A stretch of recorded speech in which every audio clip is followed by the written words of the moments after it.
सुरभि के पास आपको लिए चलते हैं। सुरभि, इस वक्त क्या हलचल रामलीला मैदान में आपको नजर आ रही है? आज विपक्षी दलों का जो महागठबंधन है उसकी एकजुटता दिखाते हुए एक बड़ी रैली करने की तैयारी है। बीजेपी अभी से हमलावर नजर आ रही है, वहां पर क्या माहौल देख रही हैं आप? इसी हमलावर होती बीजेपी को आज यहां से रामलीला मैदान से जवाब देने की कोशिश है। और निरंजन, मैं चाहूंगी एक बार आज टीवी 9 का कैमरा 360 डिग्री घुमाते हुए दिखा दीजिए, क्योंकि समीर इन तस्वीरों को देखना बहुत जरूरी है। ये देखिए निरंजन, इस वक्त आपको कैमरे से पीछे की तस्वीर दिखा रहे हैं, क्योंकि यहाँ पर अलग अलग गेट से जिस तरीके से एंट्री हो रही है, साथ ही निरंजन ये भी दिखा दीजिए कि किस तरीके से बड़े बड़े पोस्टर्स यहाँ पर लगे हुए हैं। समीर, ये तस्वीर वाकई आज एक बड़ा संदेश देती है। विपक्ष की गंभीरता को देखते हुए सरकार को जवाब देने की एक सबसे बड़ी तस्वीर आज रामलीला मैदान से आपको देखने की मिलेगी। हालांकि कुछ कुर्सियां आपको अभी खाली नजर आ रही हैं, लेकिन मैं बाहर से जिस तरीके से इस पूरे रूट को कवर करते हुए आ रही हूं, भीड़ है, लोगों की भारी भीड़ है। और थोड़ी देर में मैं बता दूं, यहां पर तिनका रखने तक की जगह नहीं होगी, क्योंकि चाहे अरविंद केजरीवाल के पोस्टर्स हो, तानाशाही हटाने की बात कही जा रही हो, लोकतंत्र बचाओ का नारा दिया जा रहा हो, वहीं देखिए शंखनाद यहां से शुरू हो चुका है। और यहां पर कांग्रेस के समर्थक, सीपीआई के समर्थक, विपक्ष के सभी समर्थक एकजुट होते हुए आज जिस तरीके से बड़ा संदेश देने वाले हैं। निरंजन, अब कैमरे को घुमाते हुए मेरे पीछे की तस्वीर दिखा दीजिए। अभी आप निरंजन के पीछे की ये तस्वीर देख रहे थे, जहां पर आपको होर्डिंग्स नजर आ रहे थे, कुर्सियां नजर आ रही थी। अब मेरे पीछे की जरा तस्वीर समीर देख लीजिए, क्योंकि यहाँ जो पहली कतार में एक एक कुर्सी आपको नजर आ रही है, 2 बड़ी एलईडी स्क्रीन्स यहां पर लगी हैं, और उन स्क्रीन्स पर लगातार आ रहे हैं उन्हीं विपक्षी नेताओं के नाम जो सरकार के खिलाफ आवाज बुलंद करने के लिए आज सरकार की तरफ से लगाए जा रहे हैं उन तमाम आरोपों का भी जवाब इसी मंच से देने वाले हैं। ये वो मंच है जहां से आज आप विपक्ष की आवाज सुनेंगे समीर। और लोकतंत्र बचाओ की ये जो महारैली है अब से थोड़ी देर बाद शुरू होगी, लेकिन उससे पहले मेरे सहयोगी भी आपको नजर आ रहे होंगे। निरंजन, ये आगे की तस्वीर दिखाइए, जहां पर विपक्ष के नेता तमाम जो इस वक्त मीडिया से मुखातिब हो रहे हैं, हमारे तमाम सहयोगी जीत यहाँ पर नजर आ रहे हैं, जो लगातार नजर बनाए हुए मैं देख बिल्कुल। तो वहां पर हलचल काफी बढ़ते हुए नजर आ रही है, क्योंकि विपक्ष के इंडिया अलायंस के जो 28 दल के बड़े नेता है वो आज इस रैली में रहेंगे और हुंकार भरेंगे सरकार के खिलाफ। देखिए प्रियंका गुप्ता हमारे साथ है, कांग्रेस की प्रवक्ता। प्रियंका गुप्ता, भी आपने सुना सुधांशु त्रिवेदी की तरफ से कहा गया, एक तरफ आप लोगों की तरफ से नारा दिया जा रहा है कि तानाशाही हटाओ, लोकतंत्र बचाओ, लेकिन सुधांशु त्रिवेदी को हमने सुना बीजेपी बोल रही है कि यह सब कुछ हो रहा है इसलिए ताकि परिवार बचाओ और भ्रष्टाचार छुपाओ। क्या कहेंगे आप? देखिए समीर जी, मैं सिर्फ इतना कहना चाहती हूँ कि उन्होंने शायद रिसेंट में अभी जो ज्वाइनिंग हुई है उनको नहीं मिला होगा। मैं उसको गिनवा देती हूँ। जनार्दन रेड्डी अभी भी ज्वाइन करे हुए हैं, और उसके साथ में नवीन जिंदल ने भी ज्वाइन किया, जिनके ऊपर भ्रष्टाचार के आरोप थे, वो वॉशिंग मशीन में धुल चुके हैं। इसके पहले भी अजीत पवार हो, चाहे हेमंत विश्व शर्मा हो, चाहे इस तरह की एक लंबी कतार है जो भ्रष्टाचारी के आरोप लगे हुए थे, भ्रष्टाचारी कहे थे, मंचों से भ्रष्टाचारी जिनको कहा गया था, वो आज उनकी पार्टी की उनकी वॉशिंग मशीन में धुल चुके हैं। और मुझे लगता है कि आज अगर हम मेरठ की बात करें तो प्रधानमंत्री जी से कुछ सवाल पूछने की जरूरत है, क्योंकि मेरठ में एक देखा जाए तो किसान की पूरी बेल्ट है, जो पूरी तरीके से अगर किसानों की बात अगर हम करें तो किसानों के मुद्दे कहाँ है। प्रधानमंत्री जी ने कहा था आवारा पशुओं की समस्या हल हो जाएगी, परंतु क्या आज आवारा पशुओं की समस्या हल हो गई? गन्ने का भुगतान अभी भी बकाया है जो 4000 करोड़। किसानों की आय क्या दुगनी हो गई है?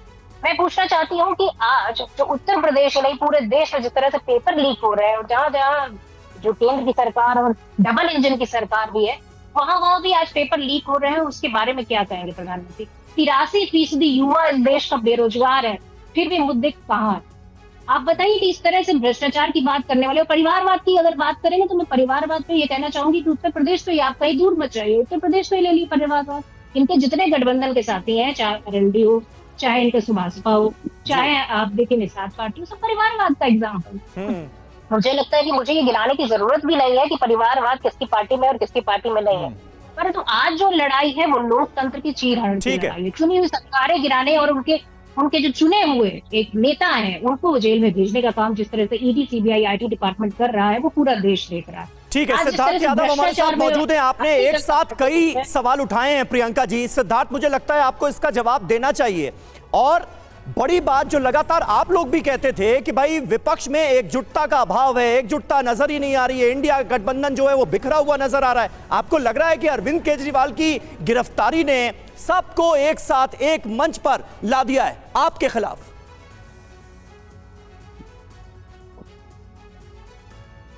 अनम्यूट कर लीजिए, अनम्यूट कर लीजिए। जी आ रही है, बोलिए। एकजुटता तो इनमें है ही, और ये जो एकजुटता का कारण है वो एक फेविक्विक के कारण है, और उस फेविक्विक की ब्रांड का नाम है करप्शन। जब ऐसा एक कारण हो, इतना तगड़ा गठजोड़ हो, तो एकजुटता तो आपको दिख जाएगी। वो तो बड़ा विषय नहीं है। हालांकि ये भी तब है जब कई सीटों पे जहां गठबंधन फिर भी लड़ रहा है, जहां जहां बचा है, वहां भी वो कह रहे हैं कि हम फ्रेंडली फाइट करेंगे। पर मैं उस पर नहीं जाता। आज एक बहुत महत्वपूर्ण दिन है। आज के दिन में रामलीला मैदान पे ये सभी सो कॉल्ड लोकतंत्र को बचाओ वाली पार्टियां, ये सब एक साथ आ रही हैं। पर आज जो मंच की एक फोटो होगी, मैं आपसे आग्रह करूंगा कि आपकी रिसर्च की टीम एक बार लेफ्ट टू राइट उन सभी फोटोज पर जाए, उन सभी चेहरों पर जाए और उनका इतिहास निकालना शुरू करें, उनकी पार्टियों का इतिहास निकालना शुरू करें। कितने नेता उनमें से वो हैं जो बेल पर बाहर होंगे, कितने नेता वो हैं जो बड़े बड़े आरोपी हैं, बड़े बड़े भ्रष्टाचारी हैं, कितने वो हैं जो पिता और पुत्र एक साथ हो सकता है मंच पर हो, नहीं तो हो सकता है पहले कभी उनके पिता रहे हो, अभी उनके पुत्र वहां खड़े हैं। कितने नेता ऐसे हैं जो एक दूसरे को गाली दिया करते थे फिर भी आज एक साथ खड़े हैं। और सबसे बड़ी बात, जो इंडिया अगेंस्ट करप्शन का मंच जहां लगा था, उसी स्थान पर अब ये इंडिया अलायंस ऑफ करप्शन, इसका आज मंच लगा है। मैं सोचता हूं ये कैसे मंच पे खड़े होते होंगे, इन नेताओं के मन में वो कैसा भाव आता होगा कि कभी लालू जी सदन से खड़े होकर के कहा करते थे कि ये जो अन्ना बैठा हुआ है इसको हम उखाड़ फेंकेंगे, इसको बाहर भेज देंगे, इसकी बात नहीं सुनेंगे। आज वो लालू जी नेतृत्व कर रहे हैं, सीनियर मोस्ट लीडर हैं, और उन सब लोगों को अपने साथ जोड़ लिया जो 10 साल पहले आए थे। ये कहने की राजनीति में शुचिता होनी चाहिए। वो दिन अब जा चुके हैं, लोग समझ चुके हैं, लोग समझ चुके हैं कि इनका एजेंडा कुछ और है। क्या कांग्रेस पार्टी ने, आपने देखा ही होगा, कल प्रेस कॉन्फ्रेंस में आरोप लगाया बीजेपी की एक वॉशिंग मशीन है जिसमें धुलकर हर कोई पाक साफ हो रहा है। एक लंबी फहरिस्त नेताओं की उनकी तरफ से गिनाई गई, तो उन आरोपों पर आप क्या करेंगे? परिवारवाद की भी अभी लिस्ट गिना रही थी प्रियंका। नहीं, कांग्रेस पार्टी को परिवारवाद तो कई बार समझ में आ चुका, पर वो कैसे समझेंगे? परिवारवाद पर तो उनको बोलना ही पड़ेगा। अरे हमारे यहाँ ऐसा नहीं है कि मम्मी जी ही अध्यक्ष रहेंगी, मम्मी जी के बाद बेटा जी ही अध्यक्ष रहेंगे।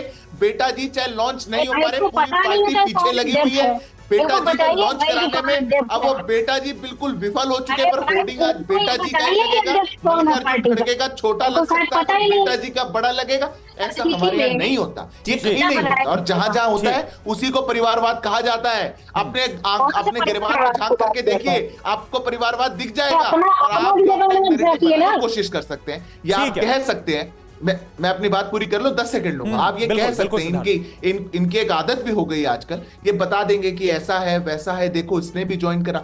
ये 1000 में से 10 निकाल के लाएंगे और कहेंगे कि देखो ऐसा नहीं है कि हम ही परिवारवाद हैं, कहीं और भी है। पर मैं कहता हूं परिवारवाद की परिभाषा आदरणीय प्रधानमंत्री ने लोकसभा के अंदर भी दी थी। परिवारवाद की परिभाषा इस देश भी जानता है। कोई भी पार्टी, कोई भी दल, कोई भी विचारधारा अगर किसी परिवार का गुलाम हो जाती है और वो परिवार ही उस पूरी पार्टी को चलाता है, उस पूरी विचारधारा को चलाता है, और जनता के ना चाहते हुए भी उसी को नेता बना करके आप आगे बढ़ाएंगे, वो परिवारवाद है। उससे अगर कांग्रेस मुक्त हो जाएगी तो शायद बहुत चीजों से मुक्त हो जाएगी। ठीक है, आपने कई सारे सिद्धांत, कई सारे सवाल यहां पर छोड़े हैं, और खास तौर पर आपने आईएससी जो इंडिया अगेंस्ट करप्शन, उसका आपने जिक्र किया।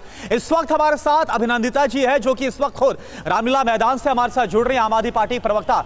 अभिनंदिता जी, बड़ा अहम यहां पर सवाल उठाया गया। ये वही मैदान है जहां पर आईएससी इंडिया अगेंस्ट करप्शन के बैनर तले अन्ना हजारे के साथ आपने कांग्रेस सरकार के खिलाफ बिगुल फूका था, भ्रष्टाचार के खिलाफ बिगुल फूका था। लेकिन वही आज बीजेपी आपसे सवाल पूछ रही कि आखिर ये कैसा गठबंधन है जिससे ठगबंधन का नाम भी बीजेपी दे रही, उन्हीं के साथ आप मिलकर बड़ा आंदोलन कर रहे हैं और रैली कर रहे हैं।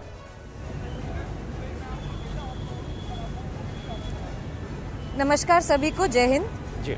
देखिए, जो ये 2024 का चुनाव है, ये जो बैटल है, ये corrupt politicians versus people of India है। इसका मतलब ये है कि जो झारखंड में स्कैम करते हैं कोल का, जो आंध्र प्रदेश में 114 करोड़ का स्कैम करते हैं, जो व्यापम स्कैम करते हैं, जो शादरा स्कैम करते हैं, जो नारोडा स्कैम करते हैं, ये सारे स्कैमर्स जो हैं वो एक साथ इकट्ठे हो गए हैं बीजेपी में। और बीजेपी को ये लगता है कि वो इतने अबव एवरीथिंग है कि जनता बेवकूफ है। उन्हें लगता है कि पूरा हिंदुस्तान बेवकूफ है, कि उन्हें समझ नहीं आ रहा है कि क्या हो रहा है। एक मोदी जी समझदार, एक मोदी जी ऑनेस्ट आए हैं। नॉनसेंस है ये बिल्कुल देश के लिए इस टाइम एक बहुत बड़ी चुनौती है देश के सामने। ये इस तरह की डिक्टेटरशिप हमें नहीं चाहिए। चाहे वो व्यापारी हो, चाहे वो महिला हो, चाहे वो ऑर्डिनरी सिटीजन हो, सब लोग परेशान हैं। और उस सब से एक नजर फेरने के लिए मोदी जी हर रोज एक नया ड्रामा लाते हैं। 2 साल से बीजेपी ईडी के साथ मिलके ये स्कीम चला रही है कि किसी न किसी तरह अरविंद केजरीवाल जी को गिरफ्तार किया जाए, क्योंकि वो एक ऐसी बुलंद आवाज है जो डरते नहीं है। मैं आपको बता रही हूँ कि हमें गर्व है कि आज हम, और हम ही नहीं बाकी सारा विपक्ष एक साथ यहाँ इकट्ठा हुआ है, देश के लोग यहाँ इकट्ठे हुए हैं, क्योंकि जिस चीज की हमें जरूरत है वो है इन लोगों को एक्सपोज करना। और जितना बीजेपी बोलती है, मैं कहती हूँ उतना ही वो आज की डेट में नहीं अभिनंदिता जी, लेकिन बीजेपी की तरफ से ये भी कहा जा रहा है कि इसमें से ज्यादातर नेता वो हैं जिन पर भ्रष्टाचार के संगीन इल्जाम लगे हैं, और भ्रष्टाचार का ग्लू ही दरअसल इस गठबंधन को जोड़ रहा है। इसका एक जवाब दे दीजिए छोटा सा।